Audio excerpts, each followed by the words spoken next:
చంద్రబాబు నాయుడు గారి పాలన ఎలా ఉంది? ఆయన అధికారంలోకి వచ్చిన తర్వాత గవర్నెన్స్ కానీ అడ్మినిస్ట్రేషన్ కానీ ఏ విధంగా ముందుకు తీసుకెళ్తున్నారు? అసలు ప్రభుత్వ పనితీరు ఏ విధంగా ఉందంటారు? అంటే మనం చూసినట్టయితే 2019 దాకా సహజంగా ప్రజాపాలన అనేది అలా జరిగింది. 19 నుంచి ఒక రాచరిక పాలన జరిగింది మన దగ్గర. ఆయన ఒక ప్యాలెస్లో కూర్చోవటం, ఆ ప్యాలెస్లో నుంచి తన మంది మార్బలం చేతికి పెట్టి వాలంటీర్ అనేటువంటి వ్యవస్థ అది మంచిదా చెడ్డదా విషయం దాని జోగి నేను వెళ్ళట్లేదు. కానీ ప్రభుత్వ అధికారులకి ప్రజలకు ఉన్నటువంటి సంబంధాన్ని తెంచేసి ఎవరో తన పార్టీ కార్యకర్తలకు, నేను చెప్తున్న మాట కాదు ఇది, విజయసాయిరెడ్డి గారి సాక్షాత్ ఆయన యొక్క మీడియా సమావేశంలోనే ఆయన యొక్క కార్యకర్తల సమావేశంలో 90% 85 నుంచి 90% మన కార్యకర్తలకే మనం వాలంటీర్ పోస్టులు ఇచ్చుకున్నామని చెప్పాడు. అటువంటి పరిస్థితుల్లో అంటే రాష్ట్ర ప్రజలందరూ కూడా ఆయన చెప్పు చేతల్లో ఉండాలి. రాష్ట్ర ప్రజలు ఏం సంపాదిస్తున్నారు, రాష్ట్ర ప్రజలు ఏం చేస్తున్నారు అనే ప్రతి విషయం ఆయన తెలుసుకోవటం. ఎందుకంటే ఆధార్ అనేటువంటిది ప్రజల యొక్క గోప్యత. ఆ గోప్యతను తీసుకెళ్ళి ప్రైవేట్ వ్యక్తుల చేత ఎందుకు పెట్టాలి? అసలు ప్రభుత్వమే తీసుకోవద్దు అని చెప్పి సుప్రీంకోర్టు చెప్పినటువంటి సందర్భం మనం చూసాం చాలా సందర్భాల్లో. అటువంటిది ఏడో ముక్కుమొహం తెలియనటువంటి వ్యక్తి వాలంటీర్ చేతిలో మన డేటా ఎందుకు పెట్టాలి? మనకు ఉన్నటువంటి హక్కు ఏదైనా అది వాడు మనం చూడటం ఏంటి? అంటే నీ పార్టీ యొక్క చెప్పు చేతుల్లో మనం ఉండాలా అనే పరిస్థితి నుంచి 5 ఏళ్ల పాటు, నిజంగా మీకు చెప్తున్నాను, నేను 5 ఏళ్ల పాటు నా ఆధార్ నేను నా వాలంటీర్కి ఇవ్వలేదు. నా వాలంటీర్ నా ఇంటికి రావక్కర్లేదు. నాకు ఎందుకంటే నాకు ఏ యొక్క ప్రభుత్వం నుంచి వచ్చేటువంటి పథకం నాకు అక్కర్లేదు, ప్రభుత్వం నుంచి ఏ యొక్క సహాయ కార్యక్రమం నాకు అక్కర్లేదు. ఎందుకంటే నేను సంపాదించుకుంటున్నాను, నేను ట్యాక్స్ కడతాను, నాకు ఇల్లు ఉంది, నాకు బండి ఉంది, నేను బతుకుతాను. కానీ నాలాగా అందరూ ఉండకపోవచ్చు. కానీ ఎవరైతే ఉన్నారో ఆ సహాయం పొందే వ్యక్తులను వాళ్ళని బెదిరించి, మీకు వాలంటీర్ మీరు వివరాలు ఇవ్వకపోతే మీకు పథకాలు రావు అని బెదిరించి మీరు జగన్మోహన్ రెడ్డి గారికి మీరు సమర్థించాలి అని చెప్పి ఆయన ఎక్కడికి వస్తే అక్కడికి వీళ్ళందరినీ కూడా తీసుకెళ్తే ఆయన వచ్చిందే తక్కువ అనుకోండి, వచ్చిన చోటుకల్లా పరదాగట్టుకు వచ్చారు. కొన్ని వందల సంవత్సరాలు ఉన్నటువంటి పెద్ద పెద్ద చెట్లను కూడా నరికేశారు. ఎంత దుర్మార్గం అంటే రాష్ట్రంలో అనేకమైనటువంటి పరిపాలన చూసాం. కానీ నాకు ఊహదేశం నుంచి చంద్రబాబు నాయుడు గారు ఫస్ట్ పరిపాలన, తర్వాత రాజశేఖర రెడ్డి గారు, కిరణ్ కుమార్ రెడ్డి గారు, రోసయ్య గారు, మళ్ళీ చంద్రబాబు నాయుడు గారు చూసా. కానీ ఇటువంటి దరిద్రపుకొట్టి పాలన చూడలేదు. కానీ 2024 మళ్ళీ అధికారంలో చంద్రబాబు నాయుడు గారు వచ్చిన తర్వాత 31వ తారీఖే ప్రజాప్రతినిధులు అందరూ కూడా కింద స్థాయి నుంచి ఎమ్మెల్యే వరకు, మంత్రుల వరకు ఎవరైతే ఉన్నారో ఎంపీలు కూడా వారి వారి నియోజకవర్గంలో వారి వారి బూతుల్లో వారందరికీ కూడా ఇంటికి తీసుకెళ్ళి పెన్షన్లు ఇవ్వడం. మనం రీసెంట్గా చూసినట్టయితే విజయవాడ సగం నగరం దాదాపుగా వరదల్లో మునిగిపోయింది. వేరే నగరం అయితే, వేరే ప్రభుత్వం అయితే అసలు ఈ పాటికి సామాన్య స్థితికి వచ్చేది కాదు. వాళ్ళు ఒకసారి చూడండి, మా ఇల్లు సింగనగర్లో ఉంది. డోజర్లతో ఎక్కడక్కడ మొత్తం అంతా కూడా వచ్చినటువంటి బురద అంతా పక్కకు తోశారు, చెట్లు తీసేశారు, ఎక్కడక్కడ శుభ్రత కార్యక్రమాలు చేశారు. వారం రోజుల్లో తిరిగి కోలుకుంది అంటే నిజంగా చంద్రబాబు నాయుడు గారి పరిపాలనకు మెచ్చుకోవాల్సిన విషయం. ఎందుకంటే కష్టమైనటువంటి వరదలు ఇవన్నీ మనం కూడా ఎవరు చెప్పి తీసుకురారు. అవి వచ్చేటువంటి ఏవైతే వాతావరణ ప్రతికూల పరిస్థితుల్లో మనకు వస్తూ ఉంటాయి, వాటిని తట్టుకోగల శక్తి సామర్థ్యాలు.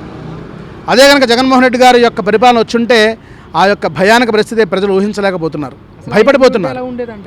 అనుంటే ఊహించలేం, భయపడిపోతున్నాం. ఎందుకంటే ఆయన వస్తే కనుక, ఎందుకంటే ఆయన రోడ్డు మీదకి రాడు, ప్యాలెస్లో పబ్జీ ఆడుకోవాలి, పబ్జీ ఆడుకోవాలి. మరి పబ్జీ బయటకు వస్తే పబ్జీ ఆడతారు కాబట్టి ఆయన పబ్జీ ఆడుకుంటే ఇంట్లో కూర్చోవాలి. రోడ్డు మీద ఉన్నటువంటి ఎవరైతే వాళ్ళ పార్టీ కార్యకర్తలు వాళ్ళందరినీ కూడా బలిపశువులను చేసేవారు. నిజంగా ఇవాళ వెంకటేశ్వర స్వామి మన ఎందున్నాడు, మనందరికీ అక్కడ ఉన్నటువంటి మోడీ గారు కానివచ్చు, ఇక చంద్రబాబు నాయుడు గారు కానివచ్చు, ఇద్దరు కూడా ప్రజల యందు ఆసక్తి ఉన్నటువంటి వ్యక్తి నాయకులు. వీళ్ళిద్దరు కూడా ప్రజలకి నిత్యం వాళ్ళకి నిత్యం ఏదో సేవ చేయాలి. రోజులో 20 గంటలు కష్టపడేవాడు ఎవడండి? ఎవరు పొద్దున్న లేచిన దగ్గర సాయంత్రం రాత్రి దాకా కష్టపడతారు. నేను 2 గంటలు కష్టపడితే 1 గంట పడుకోవాలి. అటువంటిది అక్కడ మోడీ గారు కానీ ఇక్కడ చంద్రబాబు నాయుడు గారు కానీ 20 గంటల రోజులు కష్టపడుతున్నారు ప్రజల కోసం, రాష్ట్రం కోసం, దేశం కోసం. ఇటువంటి సమయంలో మన రాష్ట్రంలో ప్రజానీకం కూడా చాలా ఆనందంగా బతుకుతున్నారు. ఎందుకంటే వచ్చిన తర్వాత ఉన్నటువంటి ఏదైతే వరదలు ఇవన్నీ జనరల్గా వచ్చేటువంటి వరదలు మనం ఏం చేయలేము. వాటిని ఎదుర్కొనే సామర్థ్యం మన రాష్ట్రానికి ఉంది, నాయకుడికి ఉంది. కాబట్టి ఎలాగైతే ఒక తండ్రి యొక్క సంక్షేమంలో ఉంటే కొడుకులు ఎంత ఆనందంగా హాయిగా ఉంటారో, ఒక తల్లి ఒడిలో ఉంటే పసిపాప ఎంతైతే ఆనందంగా, జాగ్రత్తగా, హాయిగా, నిర్భరంగా ఉంటుందో అట్లా మన రాష్ట్ర ప్రజలు కూడా నిర్భరంగా. ఎందుకంటే ఇక్కడ ఉన్నటువంటి మా సెంట్రల్ ఎమ్మెల్యే గారు బోండా ఉమా గారు, ప్రత్యేకించి ఆయన గురించి చెప్పుకోవాలి. ఆయన పొద్దున్న లేచిన దగ్గర నుంచి రాత్రి దాకా సీఎం గారు 20 గంటలు కష్టపడినా 22.5 గంటలు కష్టపడాలి అనేటువంటి మనస్తత్వం ఉన్నటువంటి వ్యక్తి. సీఎం గారితో పోటీ పడాలి. ఎందుకంటే నా రాష్ట్ర ప్రజలు కృష్ణా జిల్లా, ఉమ్మడి కృష్ణా జిల్లాలోనే అత్యధిక మెజార్టీ సుమారు 69,000 మెజారిటీ ఇచ్చినటువంటి ఈ నియోజక ప్రజలను ఆదుకోవాలి అనేటువంటి ఆలోచన ఉన్నటువంటి వ్యక్తి నాయకుడు మన బోండా ఉమామహేశ్వరరావు గారు. నిజంగా ఇటువంటి నాయకత్వంలో మేమందరం కూడా హాయిగా ప్రజలందరూ కూడా సుఖంగా ఉంటున్నారు. కాదు ఏంటంటే అప్పుడు 5 ఏళ్ల పాపాలు అప్పుడే పోవు కాబట్టి మెల్లమెల్లగా పోతాయి.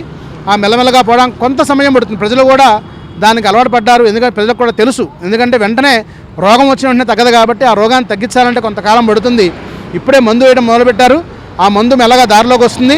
తర్వాత దారిలోకి వచ్చిన తర్వాత ఈ రాష్ట్రం దేశంలోనే, ఎందుకంటే క్యాపిటల్లో అమరావతి ఫస్ట్ ఆ అమరావతి లాగానే మందు కూడా మన రాష్ట్రం కూడా దేశంలోకెల్లా మొట్టమొదటి రాష్ట్రం అవుతుంది.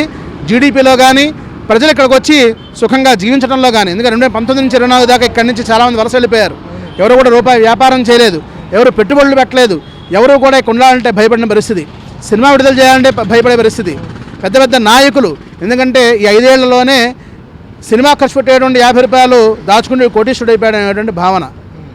అటువంటి పరిస్థితుల నుంచి, అటువంటి దారుణమైన పరిస్థితుల నుంచి ఇవాళ ప్రజలు ఇప్పుడే బయటపడ్డారు, ఆనందంగా జీవిస్తున్నారు.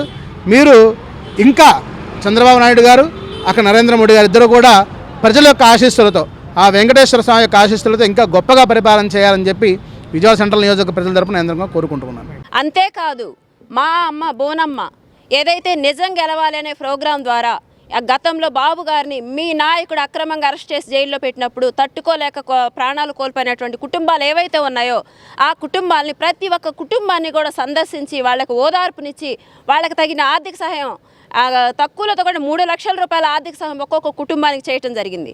నేను ఒక సవాల్ విసురుతున్నాను శ్యామలా నీకు. మీ నాయకుడు తన తండ్రి చనిపోయాడని చెప్పి జనాల్లోకి ఓదార్పు యాత్రను హొంక పెట్టుకొని పోయాడు. ఒక్క కుటుంబానికైనా ఒక్క 10,000 రూపాయలు ఇచ్చాడు అనే చెప్పి నువ్వు నిరూపించగలవా? నీ దగ్గర అటువంటి ఆధారం ఏదైనా ఉంటే నేను ఛాలెంజ్ విసురుతున్నాను, తీసుకురా. మేము చెప్పింది నిజం అక్షరాలు, దానికి ఆధారాలు ఉన్నాయి నా దగ్గర. నీ దగ్గర ఉంటే వచ్చి తీసుకొచ్చి మాట్లాడు. ఇకపోతే కార్యకర్తలు, తెలుగుదేశం పార్టీ బలమే 70 లక్షల కార్యకర్తలు అని చెప్పి మేము ప్రతిసారి చెప్తూనే ఉంటాం. దానికి ఆ కార్యకర్తలకు భవిష్యత్ కాలంలో కానీ ప్రజెంట్ కానీ ఏదైనా సరే ప్రమాదవశాత్తు మరణించినా, ఏదైనా హెల్త్ ఇష్యూస్ వచ్చినా కానీ, యాక్సిడెంటల్గా కానీ ఏదైనా జరిగితే 2 లక్షల రూపాయలు చొప్పున బీమా సౌకర్యం అనేది మా పార్టీ కల్పించింది మా కార్యకర్తలను సంరక్షించుకోవడానికి. మరి మీ పార్టీలో కూడా ఉన్నారు కదా కార్యకర్తలు, వాళ్ళు గతంలో కష్టపడితేనే కదా మీ పార్టీ గెలిచింది. మరి అలాంటప్పుడు ఆ కార్యకర్తల కోసం మీరు చేసే సేవ ఏంటి? వాళ్ళ కోసం మీరు ఏర్పరిచినటువంటి పాలసీలు కానీ బీమాలు ఏమైనా ఉన్నాయా? నువ్వు చూపించు తీసుకొచ్చి. మాట్లాడితే తెలుగుదేశం పార్టీ మీద విరుచుకుపడతాం, తెలుగుదేశం పార్టీని విమర్శిస్తూ చంద్రబాబు నాయుడు గారిని విమర్శిస్తే మాకు పదవులు వస్తాయని నువ్వు అనుకుంటున్నాము.